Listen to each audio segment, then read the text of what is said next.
हार पर हार से बौखलाई केकेआर करेगी अपनी प्लेइंग 11 में सबसे बड़ा बदलाव। सीएसके का यह मैच विजेता खिलाड़ी लगाएगा केकेआर की डूबती हुई नैया को पार।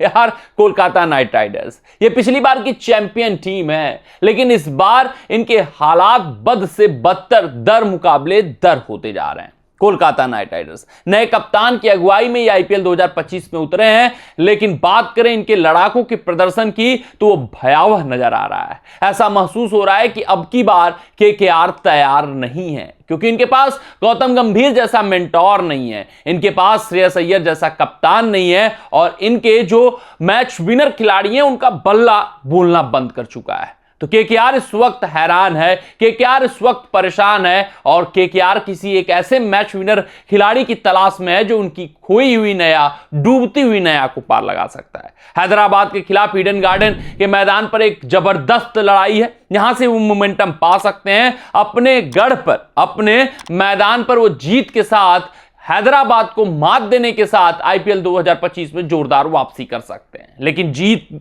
दर्ज करने में, मात देने में हैदराबाद के लिए उनको सबसे पहला और सबसे बड़ा काम करना होगा कि अपनी सबसे सुदृढ़, सबसे सशक्त, सबसे मजबूत प्लेइंग 11 खिलाना होगा। यहां पर बात करें इस मुकाबले की तो केकेआर टीम एक बड़ा बदलाव अपनी टीम में कर सकती है। सीएसके के एक मैच विनर खिलाड़ी को टीम में शामिल करके अपनी डूबती हुई नैया को पार लगा सकती है। क्या कुछ प्लेइंग 11 हैदराबाद के खिलाफ उतार सकते हैं, जो कि उनकी सबसे मजबूत प्लेइंग 11 हो सकती है, जिसके कारण केकेआर एक बार फिर से अपना खोया हुआ मोमेंटम पा सकता है। आइए उसके ऊपर चर्चा कर लेते हैं।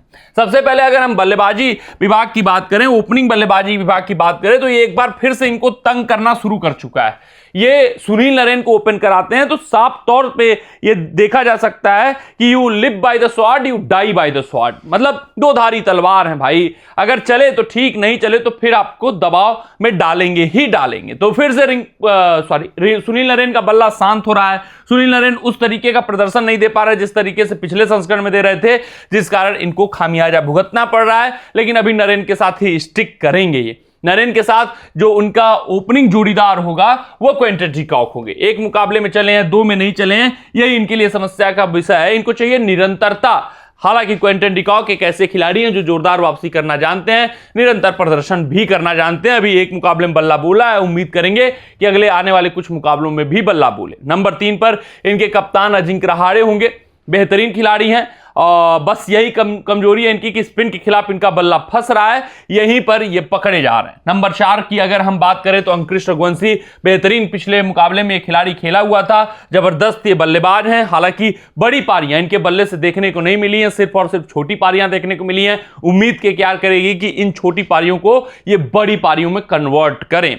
5 पे आपको वेंकटेश अय्यर खेलते हुए दिखेंगे, ये इनके लिए समस्या का विषय है। चाहे हम बात करें रहाणे की, चाहे बात करें क्विंटन डिकॉक की, चाहे बात करें सुनील नरेन की, चाहे हम बात करें वेंकटेश अय्यर की, ये सभी के सभी मैच विनर खिलाड़ी हैं। आगे चलेंगे तो उनके ऊपर भी चर्चा करेंगे, लेकिन ये जितने बड़े खिलाड़ी हैं जो पिछले संस्करण में फॉर्म में थे, वो इस बार आउट ऑफ फॉर्म चल रहे हैं। क्या कुछ हो गया कि क्या टीम के इन बल्लेबाजों को समझ नहीं आ रहा है। 23 करोड़ की बड़ी बोली लगाकर इस खिलाड़ी को अपनी झोली में रखा था, लेकिन किसी उपयोग के नजर नहीं आ रहे हैं। सिर्फ और सिर्फ बल्लेबाजी के लिए रखना, 23 करोड़ खर्च करना, यह भी अपने आप में सोच और समझ से परे है। लेकिन केकेआर उम्मीद कर रही थी कम से कम बल्लेबाजी में दमदार प्रदर्शन करें, लेकिन ऐसा कुछ होता हुआ नहीं दिखाई दे रहा है। उसके बाद फिनिशिंग डिपार्टमेंट जो इनका मजबूत हुआ करता था, अब वीक लिंक बन चुका है। चाहे रिंकू सिंह के ऊपर नजर डालिए, आंद्रे रसेल के ऊपर नजर डालिए, या फिर रमनदीप, हाँ ये खिलाड़ी अच्छा खेल रहा है लेकिन गेंदें कम मिल रही हैं। तो रिंकू सिंह, आंद्रे रसेल और रमनदीप इनके फिनिशिंग डिपार्टमेंट को कंप्लीट करने वाले हैं। लेकिन रिंकू आंद्रे रसेल का जो बल्ला शांत है,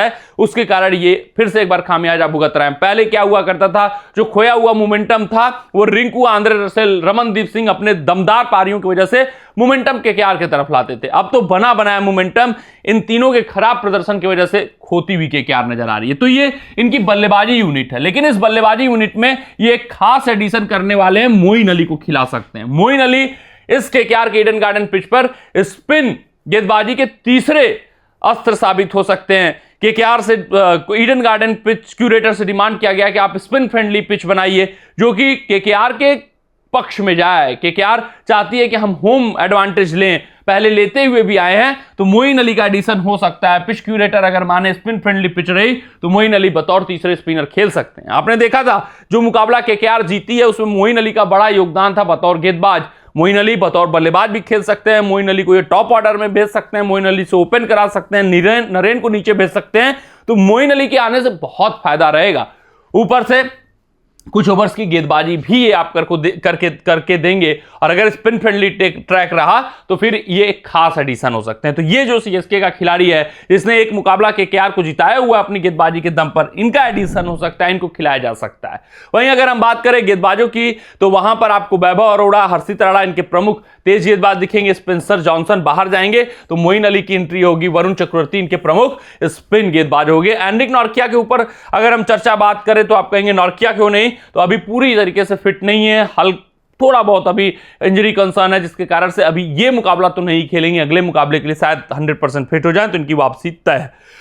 तो मोइन अली की ये प्लेइंग 11 में खिला सकते हैं। एक ट्रम्प कार्ड पिक इनके लिए साबित हो सकता है, तुरुप का इक्का इनके लिए बन सकते हैं, ये तीसरे स्पिनर का काम कर सकते हैं, बल्लेबाजी विभाग को भी स्ट्रेंथन करके जाएंगे। तो ये कुछ इस प्रकार की इनकी प्लेइंग भारत दिख सकती है, जो कि मेरे हिसाब से सबसे मजबूत है। स्पेंसर जॉनसन कुछ खास नहीं कर रहे हैं, इनके पास आंद्रे रसेल तेज गेंदबाजी विभाग में है ही, वैभव अरोड़ा है ही, हर्षित राणा है ही, तो 3-3 पेसर आपके पास ऑलरेडी मौजूद हैं। इवन आप वेंकटेश अय्यर को खिलाएंगे तो चौथे पेसर की भूमिका भी वो निभा सकते हैं। तो फिर स्पेंसर जॉनसन के साथ जाना, जो कुछ भी इफेक्टिव नहीं कर पा रहे हैं, तो मूर्खता है। तो वहां पर आप मोइन अली खिलाकर आप 9वें नंबर तक अपनी बल्लेबाजी कर सकते हो और भी डेप्थ ऐड कर सकते हो। तो Narine, Quinton de Kock, even Moeen Ali को ऊपर भेजकर नरेन को नीचे कर सकते हैं। 3 पे रहाड़े, 4 पे अंकृश रघुवंशी, 5 पे वेंकटेश, 6 पे रिंकू, 7 पे आंद्रे, 8 पे रमनदीप, 9 पे मोइन, 10 पे हर्षित, 11 पे वरुण, 12 पे वैभव अरोड़ा। कमेंट सेक्शन में कमेंट करके बताइएगा ये प्लेइंग 11 आपको कैसी लगी। मिलते हैं आपसे अगले रिपोर्ट में, तब तक आप अपना ध्यान दें, सुरक्षित रहें, स्वस्थ रहें, मस्त रहें। जय हिंद, जय भारत।